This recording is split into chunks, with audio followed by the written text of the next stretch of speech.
Situate. All right. Well, thank you all. So glad that you all could be here today. And of course, those that are joining us via Facebook live stream. Now, almost 1 year ago, the 2022 General Assembly directed the State Auditor's Office to engage in a special examination of Kentucky State University. Today, we are delivering the results of the General Assembly's request. Now, we should remember that this legislative directive came in context of testimony as to the severe financial condition of the university, with the legislature concurrently directing the adoption of multiple restoration and recovery initiatives, including $23 million in emergency one-time supplemental funding, a new Board of Regents, a presidential search mechanism, and a Council on Post-Secondary Education Governance Assistance. As such, I am announcing the release of our report, Examination of Certain Financial Operations and Internal Policies and Controls of Kentucky State University. Now, our work identifies a poor, sporadically functioning internal control environment which resulted in a variety of issues, including $3 million in federal funding now being at risk and the wasteful paying of bonuses to the elite KSU executives. Now, before I begin highlighting the exam itself, I would like to take just a moment to talk about some of the difficulties encountered by the audit team. In many cases, records simply did not exist or were only partially complete, an incredibly difficult environment in which to audit. Now, budget documents and financial projections presented to the KSU board could not be supported or recreated during our work to mirror what was used by KSU at the time. Now, the massive amount of employee turnover added to the problems in documenting KSU processes. Now, in the audit profession, lack of records means the audit procedures cannot be performed, and the audit will result in a disclaimed opinion. Now, instead of walking away and disclaiming, our team doubled down, piecing together from various records, for example, reconnecting scattered data fragments, reassembling partial records, and accessing archived emails. They then designed alternative examination procedures to follow the data and produce significant findings to provide to the public, the university, and the General Assembly. Now, finding lost data to audit and designing procedures to use the material is simply incredible work, and I would like to take just a moment to recognize specific audit team members, each of whom is a career civil servant in our office and for whom follow the data is a life's calling. I have Assistant State Auditor Farrah Petter, Tiffany Welch, who is Executive Director of our Office of Special Examinations, and members of the exam team, Amy Fisher, Audra Hall, Valerie Hamilton, Liz Lau, Sherry Scott, Julie Skeeters, Jetty Sparks, and Michelle Joseph. I also want to recognize and welcome Dr. Ronald Johnson, the interim president of Kentucky State University. Joining Dr. Johnson is Daryl Thompson, Director of Government Relations, and Jonathan Palmer, Media Producer with KSU. Now, Interim President Johnson will be making some remarks following my presentation. Now let's move on to the results of our special examination. The exam report covers certain financial operations and internal policies and controls of the university primarily between July 1st of 2018 and June 30th, 2021. Our examination contains 20 findings noting multiple issues which include poor to non-existent record keeping, little to no financial oversight, high level of staff turnover, and questionable expenditures. Now, because of the seriousness of the findings, we are making referrals to the U.S. Attorney's Office for the Eastern District of Kentucky, the Kentucky Office of the Attorney General, and finding 6 specifically to the U.S. Department of Treasury and the U.S. Department of Education. So let's start with some of the university's federal funding sources. Finding 6 of our examination identified significant issues with the KSU federal grant reviewed, including those focused on education generally, funding for historically black colleges and universities, and COVID response matters. Now, many of the federal grant expenditures selected could not be substantiated due to missing or insufficient documentation. One disbursement was used for unallowable purposes, even when identified by KSU staff internally as unallowable. In fact, our auditors identified more than $3.34 million in federal funds being at risk. If federal awarding agencies find the funds were spent inappropriately, KSU could be required to repay those funds. Now, as far as the university's debt, finding 4 of the report provides details showing As far as the university's debt, finding 4 of the report provides details showing KSU lacks controls to prevent overspending and lacked a functioning accounting system to identify, record, and report debt accurately. As an example of this dysfunction, KSU's former executive vice president for finance told the university board's finance and administration committee in June 2021 that, quote, KSU is on track to finish the year in the black. It is certainly unclear how the former EVP reached that conclusion. As shown here, to add context to that assertion, Figure 6 on page 26 shows the details of KSU's debt trend for part of fiscal year 2021, which includes a $5 million line of credit from Fifth Third Bank, of which $2.9 million was carried over from fiscal year 2020. Now, the purple line shown on the chart reflects the line of credit.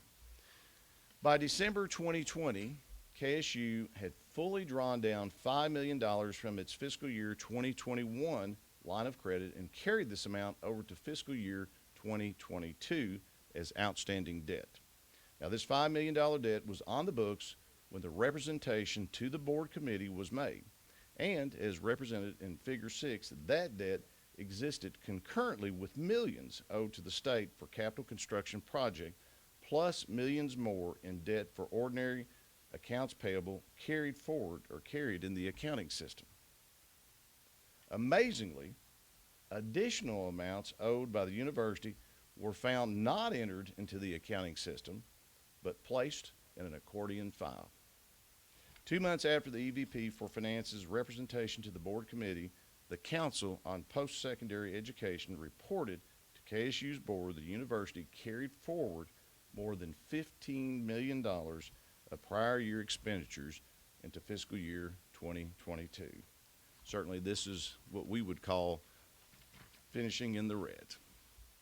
Now, by way of operating funds, auditors noted that KSU withdrew $2.7 million from its internal endowed funds to deposit into the KSU general bank account, bolstering the university's cash balance as noted in finding 9. At least a portion of these funds were used to cover general operating expenses. Now, we are concerned as to the lack of respect for donor intent. Internal donor records have been incomplete for years. CPE has been recently assisting KSU in rebuilding its records. Now, on these and other findings, we believe that the free flow of information is key to any data-driven organization such as university, and adherence to that principle could have prevented so much of what we found at KSU. Now, unhappily, our auditors discovered that KSU prohibited or limited the sharing of information outside of select groups, causing a fear of retribution among university staff. One such example is in finding 3, which deals with the lack of support for internal audits. In 2020, KSU hired an internal auditor, the first one since 2017. In an interview with the former internal auditor, the individual noted that work affiliated with the fiscal year 2021 board-approved internal audit plan was not completed due to several factors.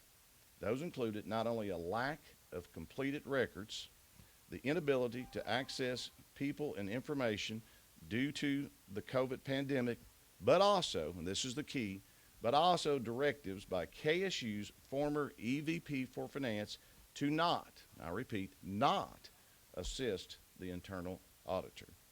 Had the former internal auditor had the opportunity and support to perform his work as planned, many of the issues we identified, like weak internal controls and oversight of KSU's financial operations, might have been brought to light sooner than now.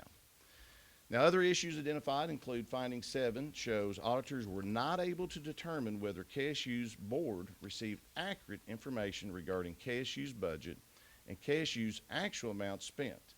The lack of written procedures and employee turnover led to a lack of consistency in providing information on KSU's true financial picture. Figure 8 on page 41 of our report details the differences for 3 fiscal years in receipts and disbursements provided to KSU's board compared to the financial information provided to our auditors. The board had no role in developing the budget, and there was no budget workshops. Furthermore, there was no evidence the board questioned the budget as presented to them or requested adjustment to budget before approving it. In another finding, finding 8, we discussed KSU's reliance on credit cards and the lack of procurement documentation. KSU used several different credit cards, including American Express, Fifth Third Bank cards, and Go cards. Now, Go cards are offered by American Express and work like a prepaid card where a specific amount is loaded to the card. Figure 9 on page 45 of the report details the number of transactions and the purchase amounts for 3 fiscal years. For each of the 3 fiscal years reviewed, KSU made over $1.3 million in purchases with credit cards. In late February 2020, American Express reduced KSU's credit limit from $900,000 to $191,000 based on the Credit Reporting Bureau information at that time. In addition to those 3 credit card accounts, KSU also had a Diners Club card for travel, along with numerous store charge accounts, including Best Buy, Staples, Amazon, Lowe's, and Kroger. Now, KSU couldn't provide documentation for all the transactions selected for review. For example, KSU could not provide documentation to support any of the selected transactions for Fifth Third cards, Go cards, and the Diners Club card. Now, because of that, auditors could not review the appropriateness of some of the purchases. Those included $657 at the hotel in Nassau, the Bahamas, and $313 at Churchill Downs. In addition, other expenses were found that are considered of questionable benefit to KSU or the public. Among those were $238 spent with a Las Vegas florist on flowers for the spouse of the former KSU president, $322 to pay for a Sirius XM subscription for the university's former EVP for Finance, $180 for edible arrangements sent as a birthday present to the former board chair by the president's office, as well as a $5.78 purchase of a kids' meal by the senior vice president. Another issue our examination identified is details regarding the payment of bills by KSU. As noted in finding 11, KSU's former president and former board chair requested a report of outstanding accounts payable from the fall of 2020, in addition to a list of bills paid by the university. This information was requested due to rumors the university was not paying vendors in a timely manner. Rather than providing a true report, the former EVP for Finance instead gave a scenario report to the former president, who in turn submitted it to the former board chair. This document was designed for internal consideration only, according to the employee who created it. Now, in addition, KSU's former purchasing director who created the report was never aware of the original request. Now, auditors were advised that during the editing process, the former EVP for Finance asked what the report would look like if they paid the screamers. Screamers was a term used by KSU financial personnel to describe vendors who contacted the university for payment of delinquent bills. Our report also details poor communication between KSU and its foundation, leading to issues regarding funding. One such example contained in Finding 13 was the use of public funds designated for faculty, staff, and student recognition by the former president for an all-day board retreat at the Kentucky Castle, costing $9,270. In addition, Finding 10 of a report details that $98,000 was spent on supplemental medical insurance provided to the former KSU president, former EVP for Finance, and other select members of the administration. You can see those numbers on the top of the chart displayed to my left. Finding 10 also details how KSU paid more than $138,000 in bonuses to select administrators in fiscal year 2020 and 2021, despite no policy or contract allowing such rewards. Those numbers are reflected on the bottom chart displayed on my left. Now, any use of public dollars to pay bonuses is in violation of Section 3 of Kentucky's Constitution. This finding also identifies the former KSU president received a retroactive housing allowance of over $84,000, and KSU spent nearly $4,000 towards the former president's home utilities. A one-time payment of $12,500 was also made to the former president, for which the university had no supporting documentation or institutional knowledge of the transaction. One additional finding I do want to mention is the discovery of the former EVP for Finance having dual employment for nearly 2 months beginning in May of 2021.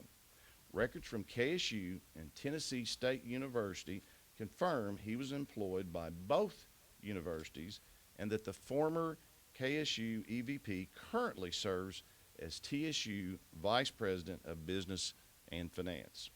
The estimated gross pay the former EVP received from both universities was over $37,000 per month for both May and June of 2021.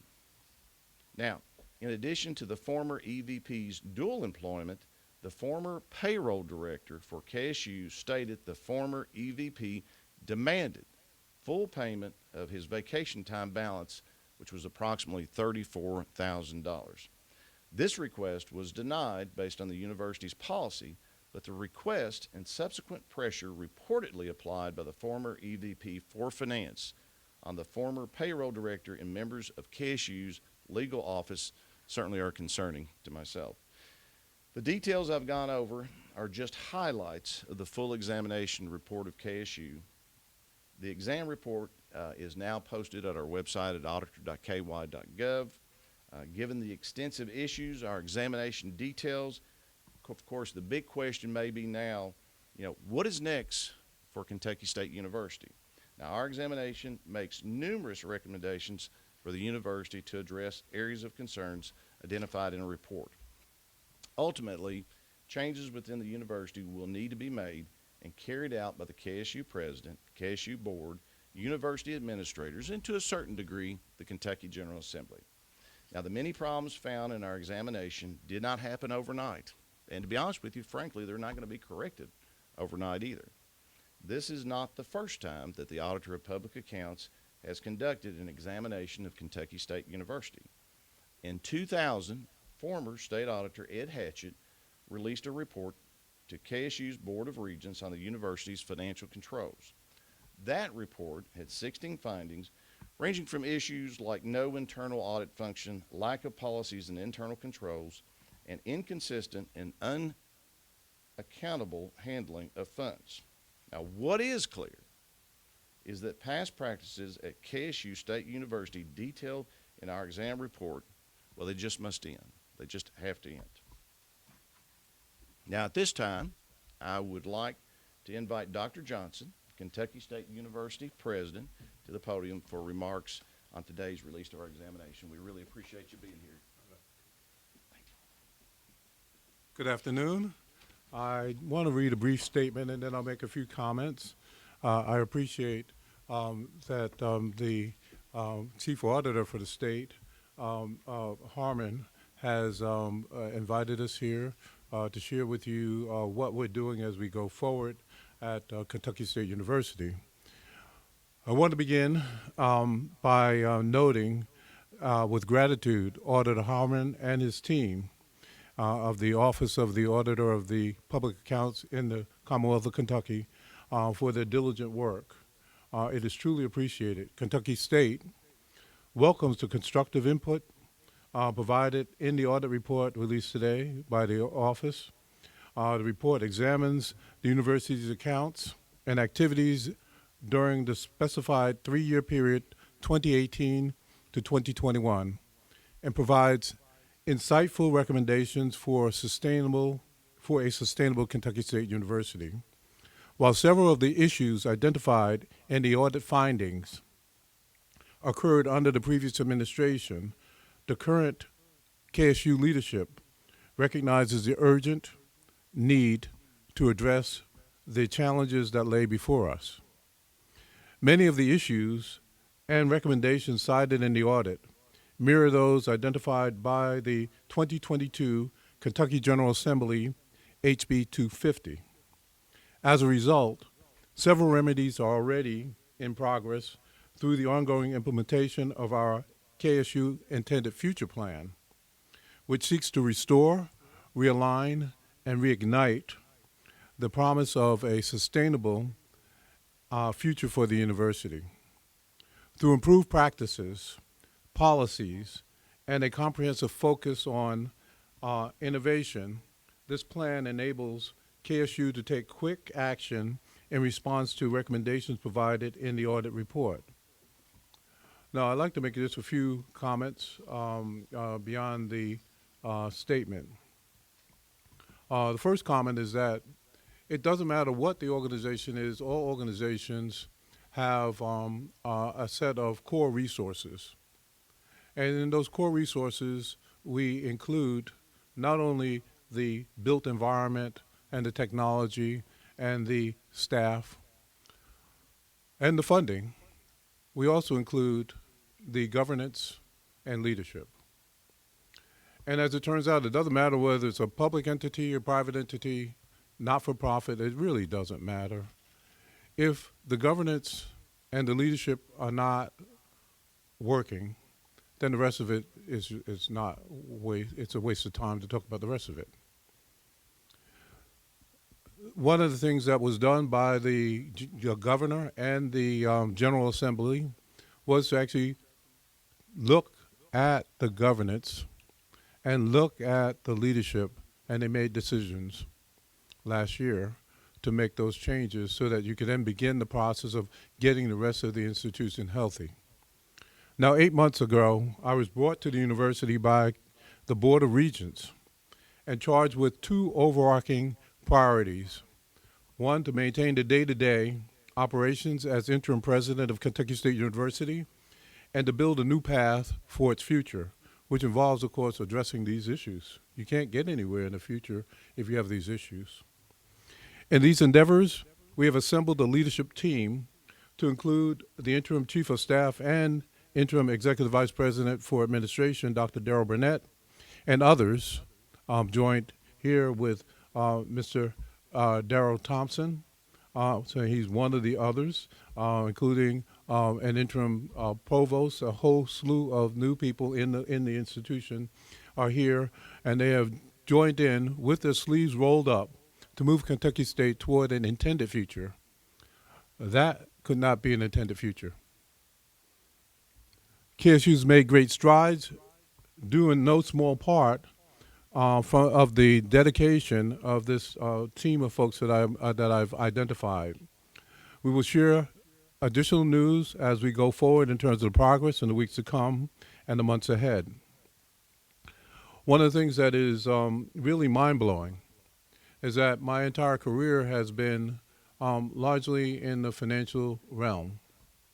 I am a fiduciary. I still sit as a fiduciary. And I have worked on countries as well as companies as well as universities. And as a fiduciary, it is the sole responsibility of that individual to make sure that other people's monies are protected. The board invited me to come here because of that background. And I assure you that we are working with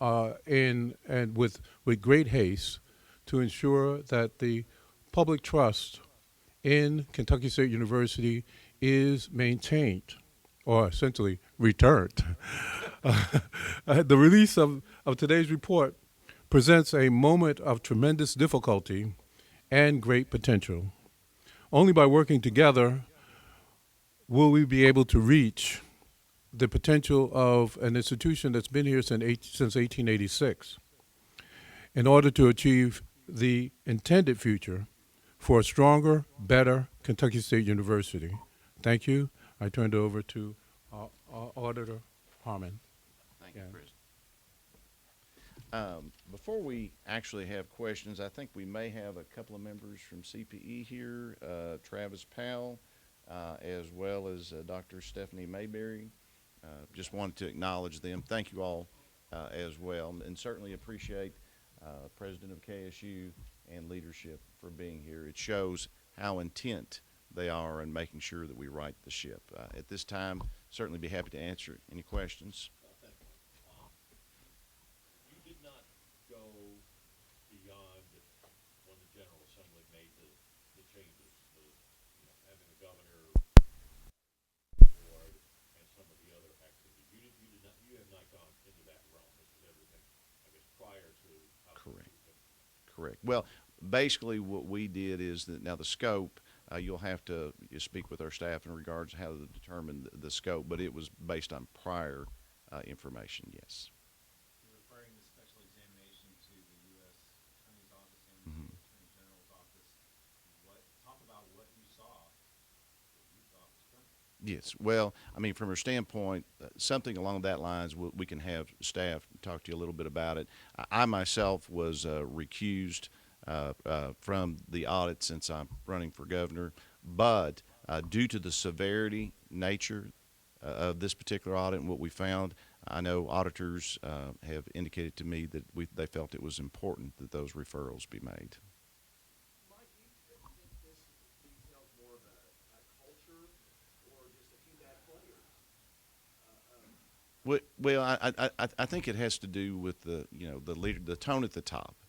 We think it's important because just as was mentioned, Ed Hatchett did an audit in 2000, and whether or not those issues were righted and then got off course again, I can't speak to that because our auditors went in and looked at roughly 3 years in the past. But certainly, it is a tone at the top that we have to make sure we adjust. And once again, so thankful that KSU leadership is here today. KSU leadership is working diligently to try to right the ship because the historical nature of this university, it's imperative that they not only survive but also that they thrive. So we're very appreciative of their willingness to work with us in that regards, and certainly I'm hopeful, and it appears that they are using our audit as a roadmap moving forward. What's wrong with $8,000 in the men's warehouse? Isn't it a university president's job to look at it? Well, that was included in our audit. Certainly, once the press conference over, if you'd want to speak to staff, but one of the acknowledgments that we made in there that there wasn't really documentation to determine what that $8,000 was spent for. But certainly if you want to visit with staff afterwards and see if they had any additional information that was provided, even if there wasn't documentation. So. Think, Mike, that there should be another examination after a certain period of time. Would you recommend that to your successor? Well, I think it's important at a minimal. Of course, to me, based on in discussions, it appears that they are. KSU is working to re-engage internal auditors as well as external audits. So from that standpoint, that's imperative. Certainly, anytime you can have an additional checkup, we don't like to go to our doctor, but, it's important to go to the doctor for a checkup from time to time. Dr. Johnson, you talk all day about how important HBCUs are. When you see the damage that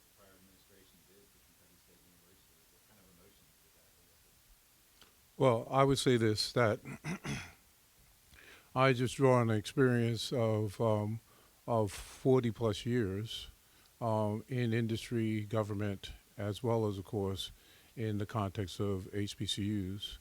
And I could be honest that I've just not seen this level of failure in terms of checks and balances. Now, one of the things that is important to note about Kentucky State University is that it actually has three mandates. It is an HBCU.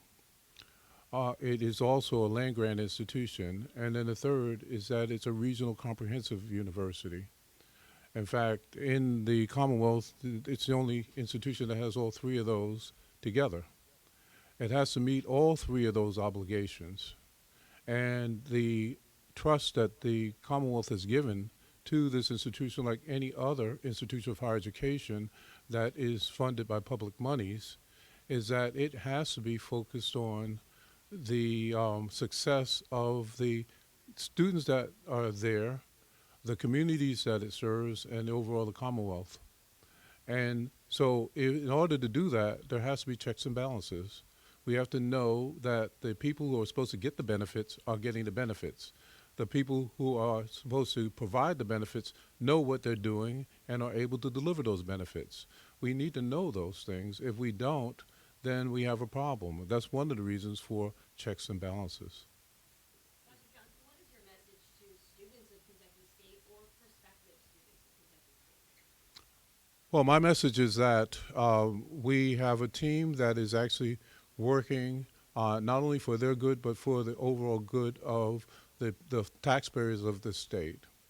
And that we are working to provide them with the best educational opportunity possible.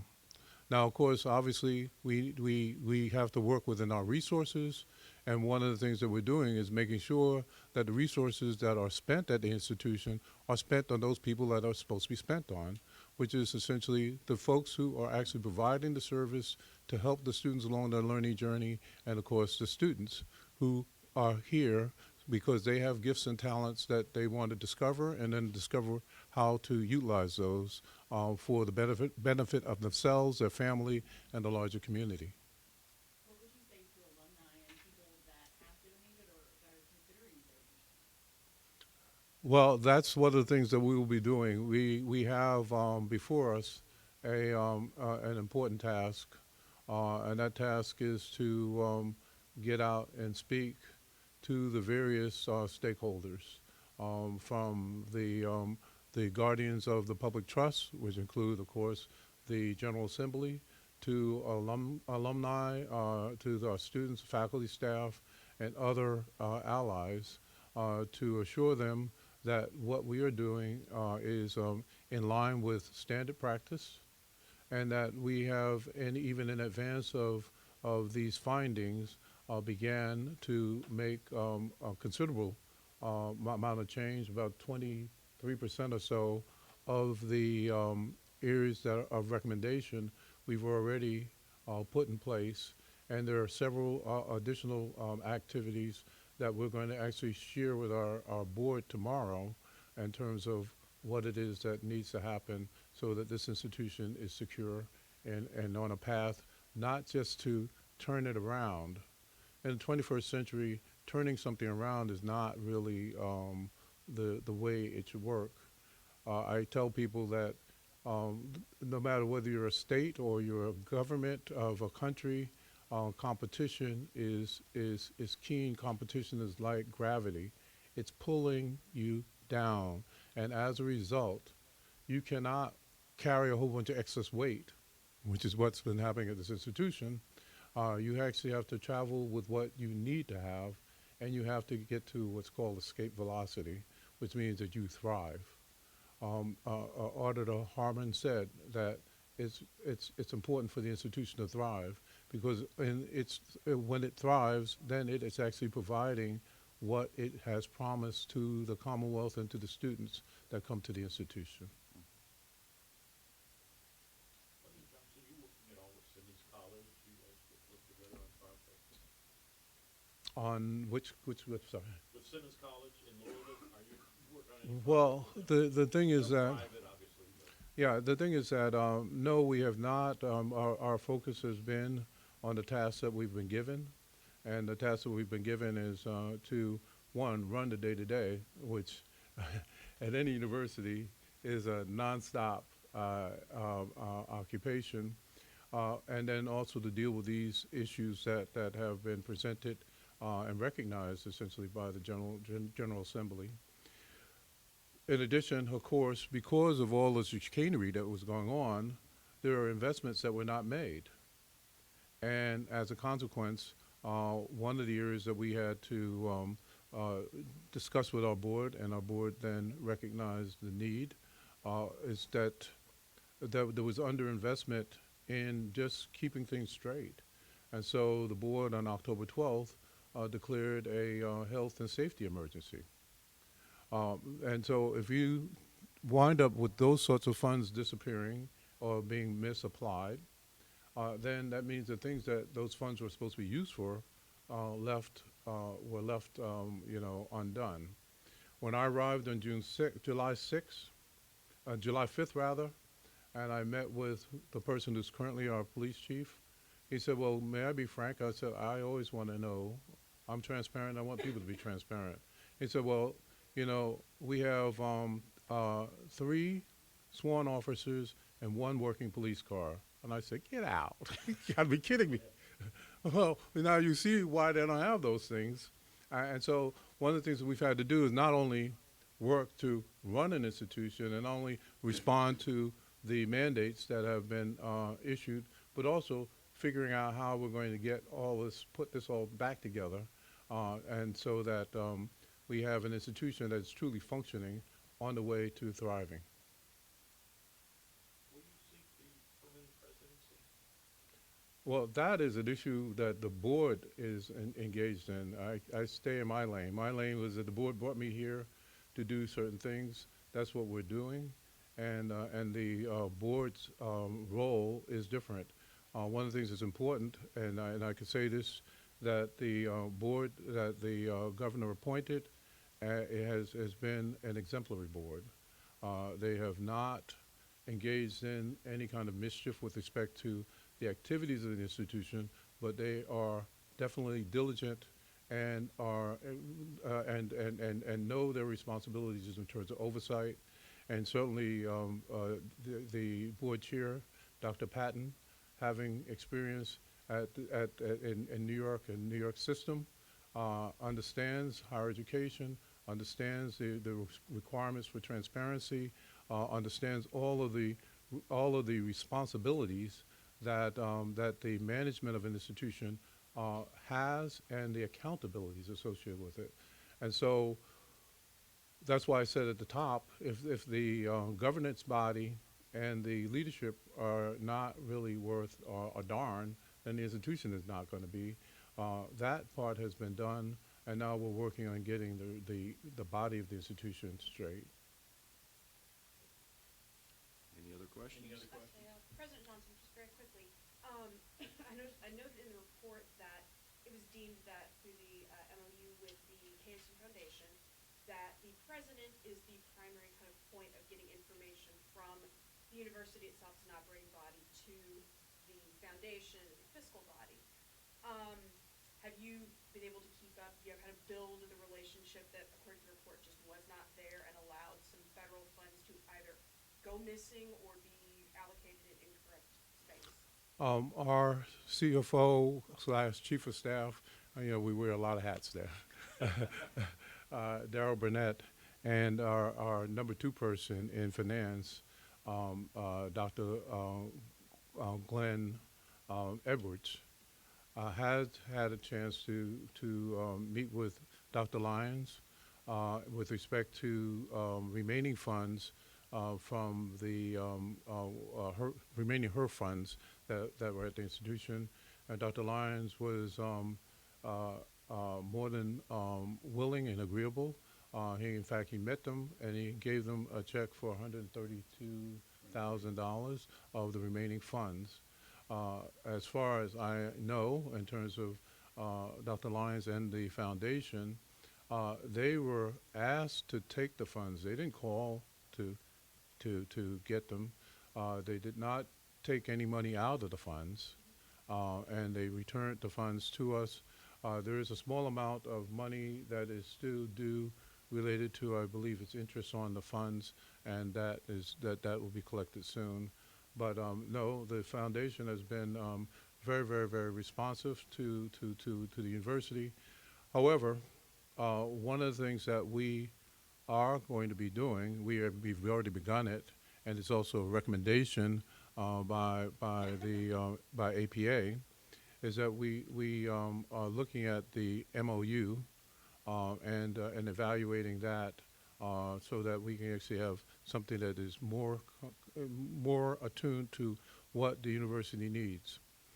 One of my roles in the past as president at Clark Atlanta University was to serve on SAC's visitation committees.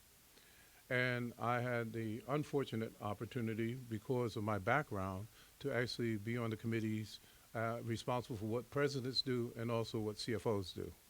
Okay, and a number of cases, and certainly in one case, I had to look at this issue of decertifying the foundation.